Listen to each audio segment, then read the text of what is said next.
मैं तो पूरी तरीके से कहता हूं कि ये जो प्रतीक राउत है पूरी तरीके से भ्रष्ट अधिकारी है कि अगर वो भ्रष्ट अधिकारी नहीं होता तो उसके बात करने का लहजा जो बहुत ही सॉफ्ट होता और बहुत ही नॉर्मल बात करते। क्योंकि आप नागरिक के अगर निकालो कॉन्ट्रैक्टर के कॉन्ट्रैक्टर के पी ऑर्डर पे कितने ऐसे अपने को ये एविडेंस मिलेंगे कि सफाई तो ग्राउंड पे हुई नहीं लेकिन उसका बिल पास हो गया रहेगा। तो ये अगर हम लोग गए हुए थे बैगनवाड़ी का जो ज्ञान साधना स्कूल है, वहाँ पे एक बड़ा नाला है बस स्टॉप के पास, जूना बस डिपो के पास। तो वहाँ पे एक बड़ा नाला है, उसकी सफाई के लिए काफ़ी स्थानिक लोग काफ़ी शिकायतें कर रहे थे। वो बड़े नाले से लग के बहुत सारे गली के हाउस गली के छोटे छोटे नाले, तो बड़े नाले साफ ना होने की वजह से गलियों के अंदर पानी सब चौकअप हो रहा था, भर रहा था। तो वहाँ के लोकल लोगों ने हम लोग को बुलाया कि हम लोग एमआईएम की टीम वहाँ पे जाके पहुँची। कि वहाँ पे पहुँचने के बाद हमने देखा कि वहाँ पे वाकई में बहुत ज़्यादा ही लोगों की तकलीफ़ें बढ़ गई थी। तो हमने वहाँ के जो एसडब्ल्यूडी डिपार्टमेंट के जो अधिकारी है मिस्टर प्रतीक राउत करके, तो राउत सर से हमने कांटेक्ट किया और कांटेक्ट करने के बाद हमने उनको समस्या बताई। तो पहले तो 4 दिन से वो लोग फ़ोन नहीं उठाए कि वो खुद एक सब इंजीनियर की पोस्ट पे है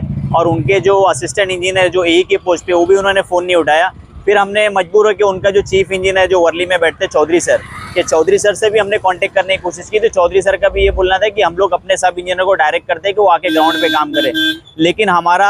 आक्रोश कहाँ पे हुआ कि हमारा एक अंदर से ये दिल में क्या आया कि मैं आपसे 4 से 6 दिन से कंटिन्यू हम लोग कांटेक्ट कर रहे हैं और कांटेक्ट करने की वजह यही थी कि भाई वहाँ के स्थानिक लोग परेशान है और हालात बहुत ही ज़्यादा गंभीर होते जा रहे थे। कि वहाँ पे गलियों में चलने के लिए रास्ते नहीं बचे थे, कि वहाँ पे बच्चे बूढ़े वहाँ से गुजरने वाले जितने भी लोग थे सब काफ़ी परेशान हो गए थे। तो वो लोग को सिस्टम पता नहीं, तो वो लोग हम लोग को अप्रोच कर रहे थे और हम लोग ऑफिसर को अप्रोच कर रहे थे। और ऑफिसर को जब हम लोग अप्रोच कर रहे तो उनका बात करने का बिहेवियर और उनकी बात करने की ट्यूनिंग आपने खुद ऑडियो में सुना होगा कि वो किस तरीके से बात कर रहे हैं कि जैसे वो जनता के नौकर नहीं बल्कि वो जनता के मालिक बन गए, कि उनका इस तरीके से बात करने का व्यवहार था। तो उसकी शिकायत भी हमने जो उनके आला अधिकारी है कि चीफ इंजीनियर को और जो बीएमसी के जो म्यूनसिपल कमिश्नर है उनके साथ और ह्यूमन राइट्स कमीशन में और जो है कि लोक आयुक्त में, इसके अलावा जितनी भी गवर्नमेंट की बड़ी बॉडी है कि उस बॉडी में और उस कमीशन में हमने उसकी शिकायत भी की और उसके निलंबित करने का हमने जो है कि शासन प्रशासन से हमने जो है कि एक डिमांड भी की है। सिस्टम में मैं तो पूरी तरीके से कहता हूं कि ये जो प्रतीक राउत है पूरी तरीके से भ्रष्ट अधिकारी है कि अगर वो भ्रष्ट अधिकारी नहीं होता तो उसके बात करने का लहजा जो बहुत ही सॉफ्ट होता और बहुत ही